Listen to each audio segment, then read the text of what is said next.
नमस्कार, नमो नारायण भक्तों, स्वागत है आप सभी का।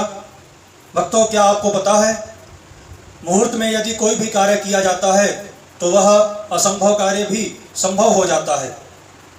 जैसे विवाह का मुहूर्त होता है, जैसे वास्तु का मुहूर्त होता है, जैसे मंदिर के प्राण प्रतिष्ठा का मुहूर्त होता है, उसी प्रकार से एक मुहूर्त है जिसका नाम है रोग विमुक्ति स्नान का मुहूर्त।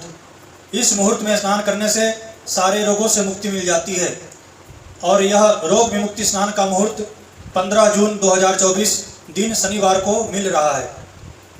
भक्तों, आपको बता दूं, काल पुरुष का विषाद है शनि, काल पुरुष का रोग है शनि, काल पुरुष का कष्ट है शनि। शनि को रोग का, कष्ट और दुख का कारक बताया गया है।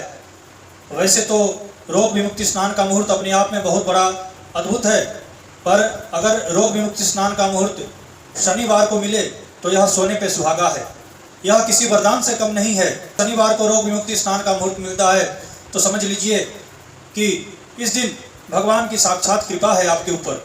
और जो व्यक्ति रोग विमुक्ति स्नान के मुहूर्त में स्नान करता है उसके रोगों से उसे मुक्ति मिलती है। ऐसा कहा गया है भक्तों, आजकल सभी लोग रोग से ग्रसित है। शरीरम व्याधि मंदिरम, यह जो शरीर है व्याधि का मंदिर है। और सबसे ज़्यादा व्याधि किस प्रकार का है तो शरीर का, शारीरिक व्याधि, शारीरिक पीड़ा अभी वर्तमान काल में, वर्तमान समय में बहुत ज़्यादा सभी को हो रहा है। भक्तों, ये रोग विमुक्ति स्नान का जो मुहूर्त है प्रातःकाल 7:48 से लेकर के 8:59 तक है।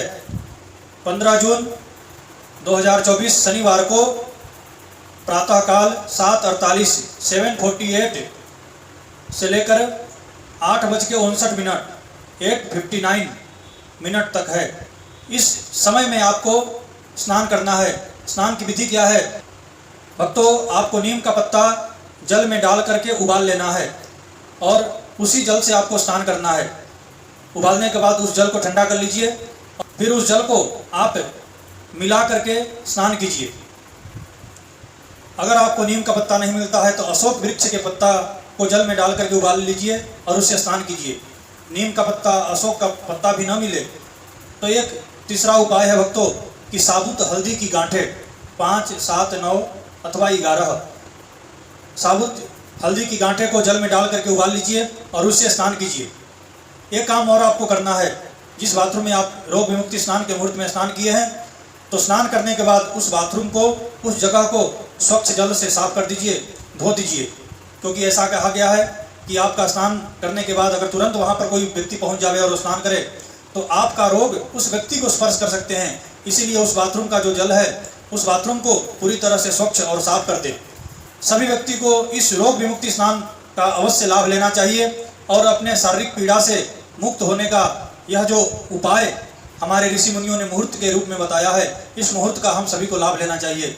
भक्तों, दीर्घकालिक से कोई रोग चल रहा है, जो लाइलाज रोग है, जो डॉक्टर के पकड़ में नहीं आ रहा है, बहुत दिनों से मेडिसिन खा रहे हैं, उसके बाद भी रोग के ऊपर कंट्रोल नहीं है, तो याद रखिए यह 15 जून का जो रोग विमुक्ति स्नान का मुहूर्त है वह आपको बहुत बड़ा एक वरदान, एक प्रभु का आशीर्वाद है और इस आशीर्वाद, इस वरदान को खाली न जाने देवे। अगर हो सके तो इस रोग विमुक्ति स्नान का आप सभी अवश्य लाभ उठावें। आप भक्तों, आने वाला वीडियो हमारा निर्जला एकादशी के ऊपर है। आप सभी हमारे चैनल के साथ जुड़े रहिए, इस चैनल को सब्सक्राइब कीजिए।